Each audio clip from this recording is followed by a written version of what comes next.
नमस्कार, मैं हूं आशीष चित्रांशी और आप देख रहे हैं the news launcher. Shinde Jupiter hospital से निकलते हैं और कुछ ही देर बाद महाराष्ट्र के अफसरों की मीटिंग लेते हैं, ऑनलाइन मीटिंग। इस ऑनलाइन मीटिंग में डिप्टी सीएम के रूप में देवेंद्र फडणवीस भी इस मीटिंग में बैठते हैं, लेकिन अजित पवार इस मीटिंग में नहीं होते हैं। अजित पवार पिछले 24 घंटों से या उससे ज्यादा हो चुका दिल्ली में डेरा डाले हो। फडणवीस और अजित पवार की हाईकमान से, और सीधे कहें तो शाह से मुलाकात हो जाती है। फडणवीस वापस महाराष्ट्र चले जाते हैं, लेकिन अजित पवार प्रफुल्ल पटेल के साथ दिल्ली में बैठे रहते हैं। आखिर क्यों? महाराष्ट्र में आखिर होने क्या वाला है? आज जरा इस वीडियो में समझते हैं कि जब मुश्किल से एक दिन बचा है कार्यकाल में, वैसे भी शिंदे साहब कार्यवाहक मुख्यमंत्री हैं। कार्यवाहक मुख्यमंत्री के रूप में भी एक ही दिन बचा है, और वो एकनाथ शिंदे जो पिछले करीब 5 से 6 दिन हो गए, उन्होंने किसी से कोई मुलाकात नहीं की, कोई मीटिंग नहीं की। दिल्ली से एकाएक उड़ते हैं और चले जाते हैं अपने गांव, सतारा वाले गांव में। गांव में रहते हैं, तबीयत खराब होती है, वहां चेकअप होता है। वहां से ठाणे आते हैं, मुंबई आते हैं, फिर तबीयत खराब हो जाती है, फिर जो है ठाणे चले जाते हैं। उसके बाद हॉस्पिटल में, जुपिटर हॉस्पिटल में एडमिट हो जाते हैं। वहां उनका एमआरआई स्कैन तक होता है, लेकिन फिर हॉस्पिटल से उनको छुट्टी मिलती है। अब ऐसे में जब एक दिन का वक्त बचा है कार्यवाहक सीएम के रूप में, महाराष्ट्र के बड़े अफसरों की मीटिंग, ऑनलाइन मीटिंग, आखिर ऐसी क्या जरूरत पड़ी? वजह जो है वो मैं आपको बता दूं, जो बताई जा रही है वजह, वो बताई जा रही है कि बाबा साहब भीमराव अंबेडकर के महापरिनिर्वाण दिवस की तैयारियों का जायजा लेने के लिए ये मीटिंग की गई।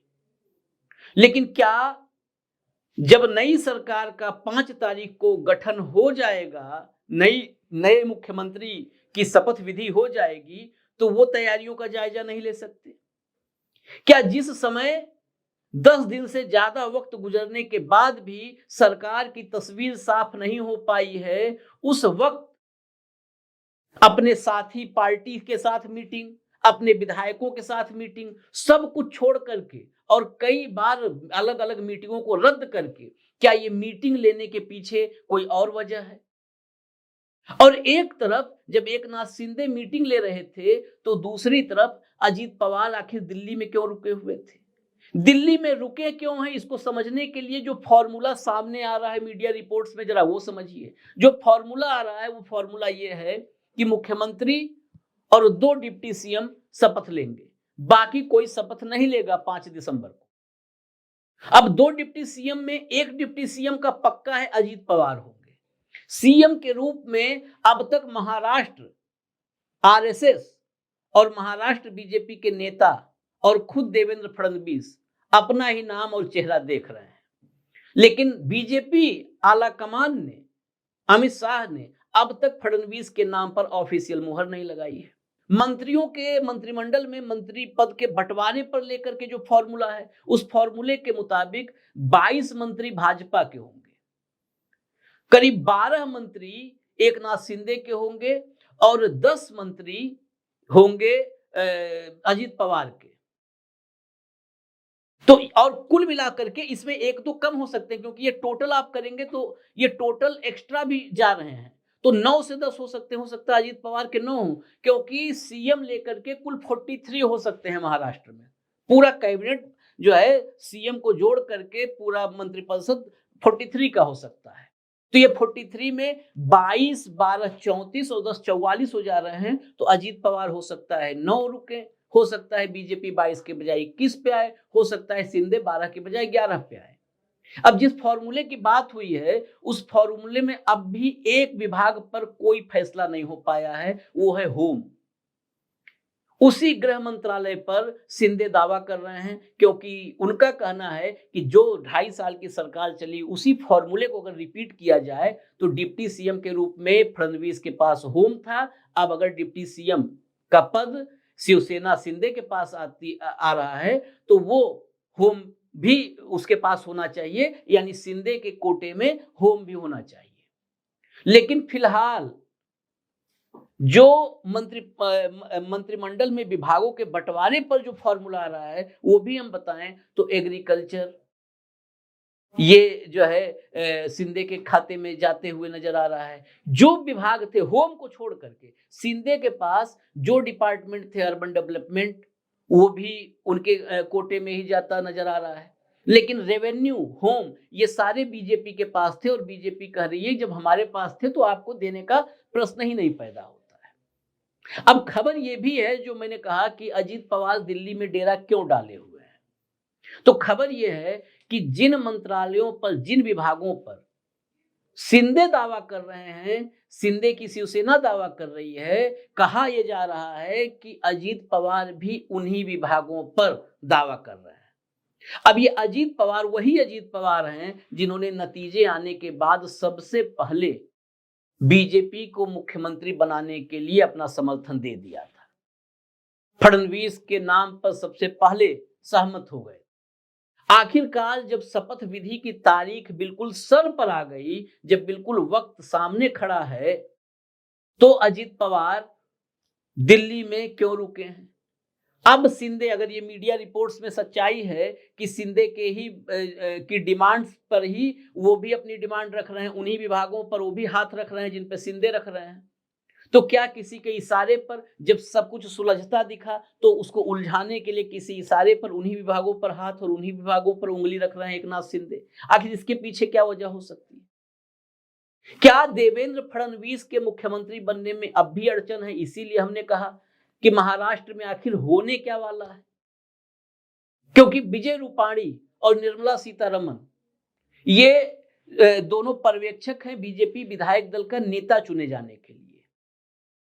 बीजेपी विधायक दल का नेता चुने जाने के वक्त कैसे पर्चियां खुल जाती हैं शाह की और कैसे लोग हतप्रभ रह जाते हैं, चौंक जाते हैं, इसके एक नहीं अब तो कई एग्जाम्पल्स हो चुके हैं। वो याद करिए आप, जयपुर राजनाथ सिंह पहुंचे थे और वसुंधरा राजे के हाथ में एक पर्ची पकड़ा दी। वसुंधरा ने पर्ची खोली तो उस वक्त उनके चेहरे पर क्या हाव भाव थे, क्या रिएक्शन था उनका, वो खुद ही चौंक गई। याद कीजिए मध्य प्रदेश मोहन यादव की पर्ची कैसे खुल जाती है। और निर्मला सीतारमन बतौर पर्यवेक्षक जब जब गई हैं, उनका ट्रैक रिकॉर्ड भी आज देखना जरूरी है। उनका ट्रैक रिकॉर्ड अब तक 3 राज्यों में विधायक दल का नेता यानी कुल मिला के कहें मुख्यमंत्री के चयन के लिए बतौर पर्यवेक्षक 3 राज्यों में गई हैं निर्मला सीतारमन। 2 राज्यों में रिपीट हुआ है सीएम और 1 राज्य में सब लोग चौंके हैं। रिपीट जहां हुआ उसकी भी क्रोनोलॉजी को समझना होगा। हरियाणा में 2019 में पर्यवेक्षक बन के गई निर्मला सीतारमन, वहां खट्टर रिपीट हुए। खट्टर उस समय मोदी के और शाह के दोनों के ब्लू व्हाइट बॉय थे, दोनों के पसंदीदा थे, दोनों के वफादार थे। उसके बाद मणिपुर में जब पिछली बार चुनाव के बाद पर्यवेक्षक के रूप में जाना हुआ तो निर्मला सीतारमन को भेजा गया। वहां एन बीरेन सिंह को रिपीट किया गया। एन बीरेन सिंह शाह के लिए कितने जरूरी हैं या मोदी और शाह के लिए कितने जरूरी हैं, इस बात से समझ लीजिए कि भाजपा के विधायकों ने भी एन बीरेन सिंह को हटाने की मांग की है, लेकिन उसके बावजूद एन बीरेन सिंह नहीं हटाए गए।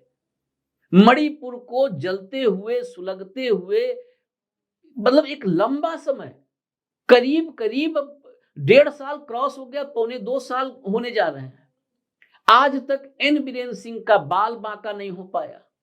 तो एन बीरेन सिंह के चयन में अगर बतौर पर्यवेक्षक गई तो कोई शक शुबा था ही नहीं, क्योंकि एन बीरेन सिंह इतने महत्वपूर्ण होंगे तभी तो, नहीं तो क्या मणिपुर में नेता नहीं है, मणिपुर सुलग रहा है, जल रहा है और कोई दूसरा जो है मुख्यमंत्री बना दिया जाए।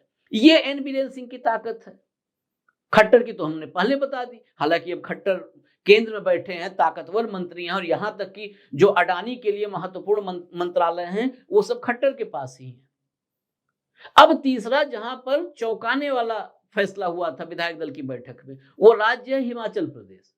हिमाचल प्रदेश में जब भाजपा की सरकार बनी थी, अब तो खैर कांग्रेस की सरकार सुक्खू की है, इसके पहले सुक्खू सरकार के पहले जो विधानसभा चुनाव के नतीजे आए थे, जब भाजपा की वहां पर सरकार बनी, उस समय भी पर्यवेक्षक बना करके निर्मला सीतारमन को हिमाचल प्रदेश भेजा गया था। और उस वक्त मुख्यमंत्री पद के दावेदार के रूप में 2 नामों पर बड़ी जोरदार चर्चा थी। एक नाम जेपी नड्डा का, जो अब रबर स्टाम्प के रूप में भाजपा के अध्यक्ष बने बैठे हैं, जेपी नड्डा का। दूसरा नाम था प्रेम कुमार धूमल का। ये दोनों हैवीवेट थे। धूमल साहब तो ऑलरेडी हैवीवेट थे, जेपी नड्डा भी उस रेस में शामिल हो गए थे। लेकिन जब विधायक दल की बैठक में नेता चुना गया, यानी हिमाचल प्रदेश का मुख्यमंत्री चुना गया, तो सबके होश उड़ गए। जयराम ठाकुर का नाम सामने आ गया। दोनों हैवीवेट साइडलाइन। हालांकि एक का तो, जेपी नड्डा का तो भला हो ही गया, वो अमित शाह के सबसे करीबी और सबसे वफादार, सबसे विश्वस्त नेता के रूप में आज की तारीख में भाजपा की कमान संभाले हुए हैं, बागडोर संभाले हुए हैं। तो ऐसे में निर्मला सीतारमन और विजय रूपाणी गुजरात से हैं। निर्मला सीतारमन इतनी विश्वसनीय हैं, इतनी विश्वास पात्र हैं मोदी के लिए कि उनके पति मोदी सरकार को बार बार कटघरे में खड़ा करते हैं। और इस देश में जो मोदी सरकार और नरेंद्र मोदी के सबसे धुर आलोचक हैं, कट्टर आलोचक हैं, उनमें से एक है निर्मला सीतारमन के पति। लेकिन निर्मला सीतारमन को चुनाव हारने के बाद भी, जब ये तमाम लोगों को कहा जा रहा था कि चुनाव हारने वालों को बाहर रखा जाएगा, जब स्मृति ईरानी, जो पूरे कैबिनेट में उनके पास मंत्रालय कोई भी हो माना जाता था सबसे ताकतवर है, वो स्मृति ईरानी कैबिनेट से बाहर कर दी जाती हैं। स्मृति ईरानी की राजनीति कई अब तो हाशिए पर नजर आने लगी है। कई बार लगता है कि शायद अब राजनीति क्या उनके अंत तो नहीं हो गया। हालांकि बीच बीच में अब दिल्ली विधानसभा चुनाव के पहले उनकी सक्रियता दिखी थी। दिल्ली के सभी जिलों में वो जाकर के बैठकें आयोजित कर रही थी, सदस्यता अभियान की निगरानी कर रही थी। लेकिन वो स्मृति ईरानी बाहर हो गई और निर्मला सीतारमन हारने के बाद भी वो उनको वही, ये नहीं कि मंत्रालय बदला गया हो, हल्का मंत्रालय दिया गया हो, डिमोशन हुआ हो, निर्मला सीतारमन को वही मंत्रालय फिर पकड़ाया गया उनके हाथ में, फिर वित्त मंत्रालय की जिम्मेदारी सौंप दी गई, देश के बजट की जिम्मेदारी सौंप दी गई। तो निर्मला सीतारमन कितनी शाह की या मोदी की जो है वफादार हैं, विश्वास पात्र हैं, भरोसेमंद हैं, इसमें भी कोई बताने की जरूरत नहीं है। विजय रूपाणी के बारे में चर्चा ही करना बेकार है। गुजरात से आते हैं, कृपा पात्र हैं, कृपा पर ही विजय रूपाणी गुजरात की राजनीति कर रहे हैं। तो ये दोनों पर्यवेक्षक के रूप में जा रहे हैं। इन दोनों के पर्यवेक्षक के रूप में जाने से वहां महाराष्ट्र, क्योंकि महाराष्ट्र में संघ बैठा हुआ है, संघ फडणवीस के साथ, वो स्थिति राजस्थान में नहीं थी, वो स्थिति मध्य प्रदेश में नहीं थी, जहां पर संघ किसी एक नाम के पीछे मजबूती से खड़ा हो गया हो कि हमें चाहिए तो यही चाहिए। महाराष्ट्र में वो हालत है। महाराष्ट्र में संघ पुरजोर तरीके से खूंटा गाड़ करके देवेंद्र फडणवीस के पीछे खड़ा हो गया है। यहां तक कि हमने आपको पिछली रिपोर्ट में बताया था कि फडणवीस ही चाहिए, यह संदेश बीएल संतोष, जो संघ से ही निकल करके बीजेपी में संगठन महासचिव बने हुए हैं, नॉर्मली संघ से आते रहे हैं। कभी अटल जी के दौर में रामलाल हुआ करते थे, अटल अडवाणी के दौर में संगठन महामंत्री, संघ से ही। राम माधव को भी आपने देखा है, संघ से ही आते हैं। वो भाजपा और संघ के बीच कोऑर्डिनेशन का काम भी देखते हैं संगठन महासचिव। उन तक संदेश साफ दे दिया गया कि फडणवीस के अलावा कोई नहीं चलेगा। और हमने आपको पिछली रिपोर्ट में बताया था कि यहां से, दिल्ली से उसका रिप्लाई यस और नो कुछ भी नहीं दिया गया। तो ये अब भी जब वक्त करीब आ रहा है, विधायक दल की बैठक करीब आ रही है, मुख्यमंत्री पद का जो पद पर कौन बैठेगा, उस कुर्सी पर कौन बैठेगा, ये वक्त तय करने का करीब आ रहा है, तो फिर कई डाउट्स पैदा होते हैं। और संदेह तब पैदा होता है जब 5-6 दिन से हर महत्वपूर्ण बैठक को, चाहे वो भाजपा के साथ बैठक करनी हो, इंडिविजुअली सिर्फ भाजपा और शिवसेना की बैठक होनी हो, या तीनों का तीनों धुरियों को बैठा करके बैठक करना हो, पूरे महायुति की बैठक करना हो, चाहे शिवसेना विधायकों की बैठक करनी हो, कोऑर्डिनेटरों की बैठक करनी हो, सरकारी जो है कार्यक्रम हो, हर कार्यक्रम को रद्द करने वाले एकनाथ शिंदे अस्पताल से लौटने के बाद ऑनलाइन मीटिंग करते हैं। और उस मीटिंग में बतौर डिप्टी सीएम, क्या यहां पर सवाल इसीलिए पैदा होगा कि क्या फडणवीस अब सीधे एकनाथ शिंदे को किसी भी तरह मैनेज करने में लगे हैं। उस मीटिंग में बतौर डिप्टी सीएम, जबकि एक दिन बाद ये करीब-करीब पक्का माना जा रहा है कि एक दिन बाद के सीएम है देवेंद्र फडणवीस, उस मीटिंग में बतौर डिप्टी सीएम नहीं रहते तो भी कोई जरूरी नहीं था कि उनकी मौजूदगी आवश्यक ही थी। एक दूसरे डिप्टी सीएम अजित पवार तो आखिर नहीं ही थे। उस मीटिंग में बतौर डिप्टी सीएम शामिल होना, अस्पताल में या गांव में फोन करके हाल चाल लेना देवेंद्र फडणवीस का, और ये सब कुछ तब जब चर्चाओं का जो बाजार है महाराष्ट्र में, उस बाजार में जो सबसे गर्मा-गर्म खबर है, वो खबर ये है कि शिंदे और शाह ये दोनों अलग नहीं है। शिंदे की जो भी एक्टिविटी है, वो शिंदे किसी एक व्यक्ति के इशारे पर कर रहे हैं, किसी स्क्रिप्ट राइटर के इशारे पर ये सारा कुछ चल रहा है। और सवाल ये भी कि क्या जब अजित पवार ने दिल्ली में डेरा डाल लिया, देवेंद्र फडणवीस के साथ आके शाह के साथ बैठ गए, तो शिंदे को कहीं ऐसा तो संदेह नहीं पैदा हुआ कि मक्खी की तरह निकाल के फेंके जाने की तैयारी है, कि आनंद फानन में लौट आए, मीटिंग करने लगे, कुछ और संदेश देने की कोशिश हो गई। और फिर सवाल वो एक और बड़ा कि जो शिवसेना एक बात पर अड़ी हुई है कि चलो सब कुछ ठीक है, लेकिन कम से कम जब पूरा मंत्रिमंडल गठित हो जाए तो अजित पवार से ऊपर दिखना चाहिए, यानी अजित पवार से हर हाल में शिंदे खेमा, शिंदे की शिवसेना ऊपर दिखे। क्या ये डिमांड पूरी होगी? अब तक किसी तरह का आश्वासन नहीं है, अब तक किसी तरह की खबर नहीं है। वित्त मंत्रालय पर अपना हक पहले जता चुके हैं, और हक जताना ही नहीं, वो उसको मान चुके हैं अजित पवार की मेरा ही है। वित्त मंत्रालय अजित पवार को देने पर बीजेपी की तरफ से भी अब तक कोई आपत्ति जैसी बात कहीं से आ नहीं रही है। अगर होम, रेवेन्यू, ये सारे मंत्रालय बीजेपी के पास रहते हैं, सीएम के साथ, सीएम, होम, रेवेन्यू सब रहते हैं, और फिनांस, वित्त मंत्रालय अजित पवार के पास रहता है, तो वैसे ही उस जो है मंत्रिमंडल में, महाराष्ट्र के जो है कैबिनेट में, वैसे ही शिंदे नीचे हो गए। फिर आप एग्रीकल्चर, अर्बन डेवलपमेंट लेकर के तो कह नहीं सकते कि हम शिंदे के ऊपर, अजित पवार के ऊपर हैं। इन सारी परिस्थितियों में सब कुछ लग रहा है, सब कुछ लग रहा है, मैं भी कह रहा हूं कि लग रहा है कि अब साफ हो रहा है तस्वीर, अब जो है उससे तस्वीर से धूल हट रही है, लेकिन फिर भी धूल हटते हटते भी संदेह का बादल आसमान में अभी भी है।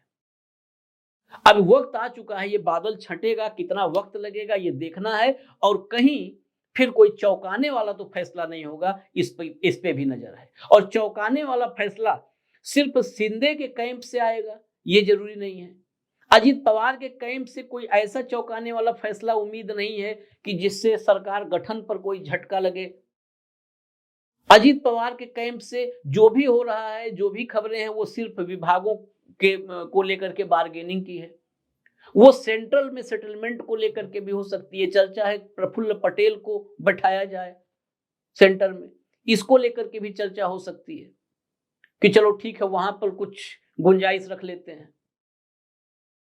उन्हें सुनील तटकरे की बेटी को भी एक बड़ा पोर्टफोलियो, कैबिनेट मिनिस्टर कम से कम बनाएंगे अजित पवार, वो भी व्यवस्था देख रहे होंगे। तो अजित पवार के तरफ से बार्गेनिंग की बात तो हो सकती है, लेकिन सरकार गठन में खतरा पैदा करेंगे ऐसी कोई उम्मीद नहीं है। शिंदे कैंप से चौंकाने वाली खबरों की जो चर्चा थी, अब लौट आए हैं, तो एक तरफ कहा जा रहा है कि लौट आए यानी सब कुछ साफ हो गया, दूसरी तरफ लौट के आकर के जैसे वो मीटिंग किए, हर मीटिंग को रद्द करने वाले शिंदे एकाएक अफसरों की मीटिंग किए, वो कुछ सवाल खड़े कर गया। लेकिन संदेह बड़ा है, बीजेपी के विधायक दल की बैठक में निर्मला सीतारमण और विजय रूपाणी जब पर्यवेक्षक के रूप में मौजूद होंगे, तो क्या देवेंद्र फडणवीस ही विधायक दल के नेता चुने जाएंगे, या कहीं कुछ खेल तो नहीं हो जाएगा, कोई पर्ची तो नहीं आ जाएगी? क्योंकि निर्मला सीतारमण हो या विजय रूपाणी हो, ये संघ के इंस्ट्रक्शन पर काम नहीं करेंगे। इन्हें संघ की नाराजगी और संघ की खुशी से कोई मतलब नहीं रहने वाला है। ये अगर वहां पर खड़े होंगे, वहां जाएंगे, और कहीं उनके किसी जेब में कोई पर्ची होगी, यहां से जो इंस्ट्रक्शन होगा उसी को फॉलो करेंगे। उसके बाद कोई नाराज हो, खुश हो, इसकी परवाह तो कतई निर्मला सीतारमण और विजय रूपाणी नहीं करने वाले हैं। तो इसलिए अब वक्त करीब है, इंतजार करते हैं कि आखिर होने वाला है क्या महाराष्ट्र में। इजाजत दीजिए, न्यूज लॉन्चर आप देखते रहिए। नमस्कार।